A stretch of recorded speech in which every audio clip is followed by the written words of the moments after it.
like the video. I've about had it with these clankers. According to CNN, Zania Monet is the first AI-powered artist to debut on a Billboard airplay chart, but she likely won't be the last. No! Why does this feel like the beginning of the end? I think that somewhere deep down we all know that this is weird and wrong. An AI artist, a singing bot, a karaoke machine come to life. Whoever's responsible for this thing charting, shame. Everyone agrees that we shouldn't count when bots listen, but we should now be looking out for what bots are singing. I hate this for a number of reasons, but we're gonna look at it from a number of different angles. I'm here to give you some information, arm you with some knowledge, but I also have opinions. Most of them aren't nice. Derapy.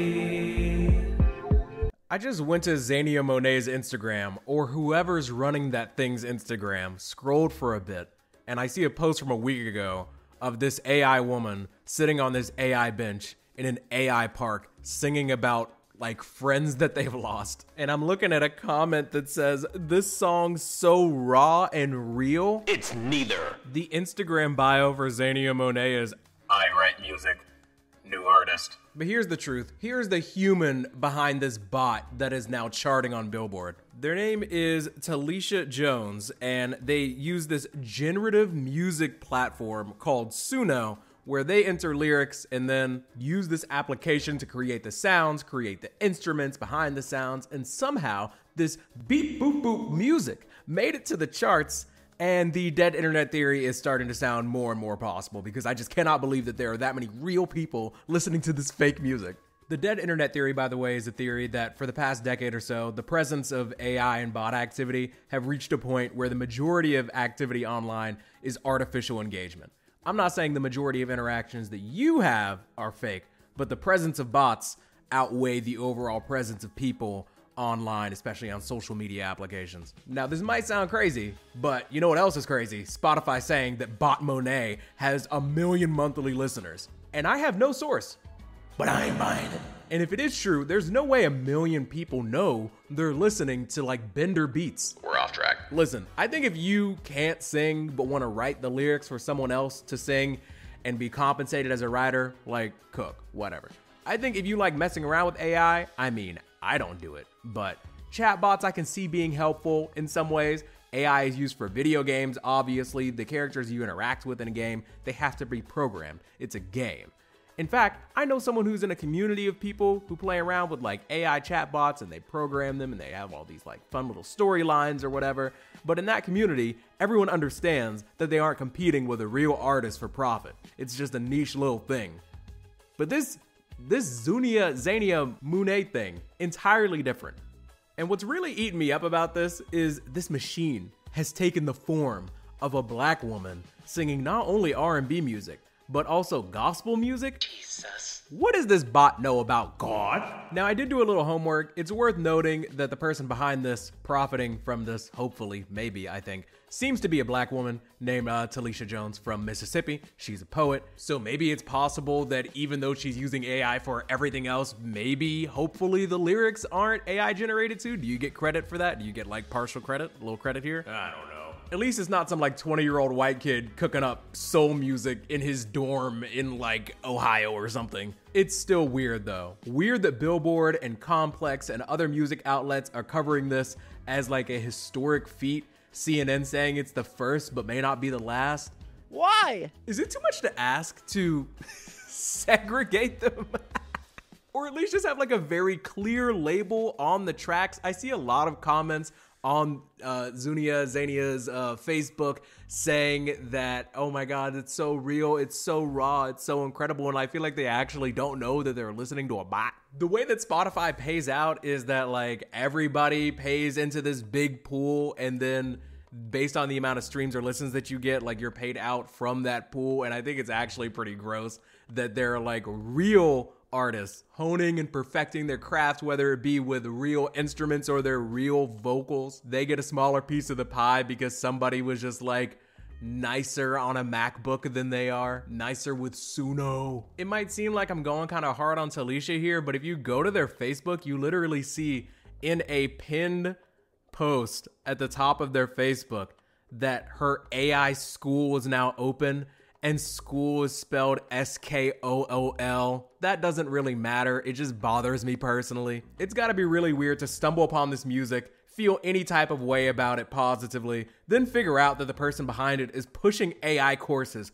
Create your own singing sensation with my $50 course. Yeah, I don't know how many other artists that are in it for the love of the game are doing that, but I don't know, maybe I'm tripping. My AI school is now open. Step-by-step AI instructions, specific AI tools and how to use them, how to get paid with AI. Over 15 AI courses inside, from visuals to music, branding, content, and more. Join now for $50, one-time fee. Price goes up tomorrow. Yeah, this sounds like a person that's on a mission from God. So maybe you all want to tell me that I don't see the vision. She's creating music from the soul. Well, I guess her soul is for sale. This has been pinned on her Facebook since August. She wants a bag. And I'm not in the business generally of trying to stop somebody's bag, but let's be real. We don't want this on the charts. We don't want this to become the norm. We don't want artists competing with avatars for playlisting or radio play. It's honestly upsetting that an outlet like Genius would report on this. Genius, a channel and platform that's known for breaking down lyrics and getting to the root of an artist's intent. Yeah, they're talking about how Xenia made history. Ma'am, you cannot make history if you do not exist. I saw a comment that was replying to Genius's tweet about this, and they said, talking about a hot new artist, and it's just a fucking Dell laptop. How are you a new artist and you were just born this year? How are you making gospel music with no soul? How are you talking about God when you were doggone programmed? Okay, anyways, I've been thinking about this for a while, but didn't talk about it when I first read about it like a month or two ago because I thought if I ignored it, it would just go away. But just like the check engine light in my car, it has not. If you use AI, I guess I can't stop you, but at least do your part in understanding why people like SZA or Kalani, real R&B artists, might hate it. I won't pretend to know the scale of the environmental impact, but as someone who has created hundreds and hundreds and hundreds and hundreds of podcast episodes with my own voice and written scripts with my own hands and manually found sound bites and background music, as someone who has told their own stories and built an audience talking about their own experience, I can tell you this. The idea of someone feeding my show or anybody else's shows into an algorithm and then popping out 10 or 20 or 40-minute episodes, it's gross. The idea of an AI podcast popping up on Spotify is gross. It makes me physically ill to imagine like a person being like, man, I don't really have the natural yapping capabilities, but, I know somebody's voice that people would like to hear. And it's not human. It's one thing if you want to hear Pikachu sing Don't Stop Believin'. It's another thing if you want to create something that's generated almost entirely out of existing work and then have it compete with artists who taught themselves for years how to sing and play guitar. But maybe that's just me. Maybe I'm overreacting. What even is a Billboard radio ranking? What even is a voice? What even is talent? Let me know your opinions and takes and feelings, and most importantly, if you even knew about Xenia, Zunia, the bot Monet before the show. Had you even heard of this thing? Do you know anyone actually out here listening to AI music unironically? Maybe it's my fault. Maybe this is part of the plan. But if you enjoyed this episode, please like the video. Support the channel for as little as $1 by becoming a member or join the Patreon to hear these episodes as soon as I finish them.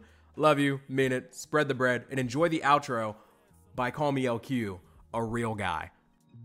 This is sound for you. Go ahead, go ahead, go ahead, go ahead, go ahead, go ahead, go ahead, go ahead, go ahead, go ahead, go ahead. At ease, real G's do whatever they please, rather sitting under the sun, relaxing, cooling the breeze, making sure that UK like you neighbor in Central C. The energy of compromise is what really centers me. Lord, it's been a long year, but the paper getting longer. I don't move weight, which made my will a bit stronger. Cause the game ain't been the same since they rid of the informer. When I'm penning rhymes, you know the beat is gonna need a coroner. For real though, how you been using your free will though? I've been using cash to heal, but in a booth I still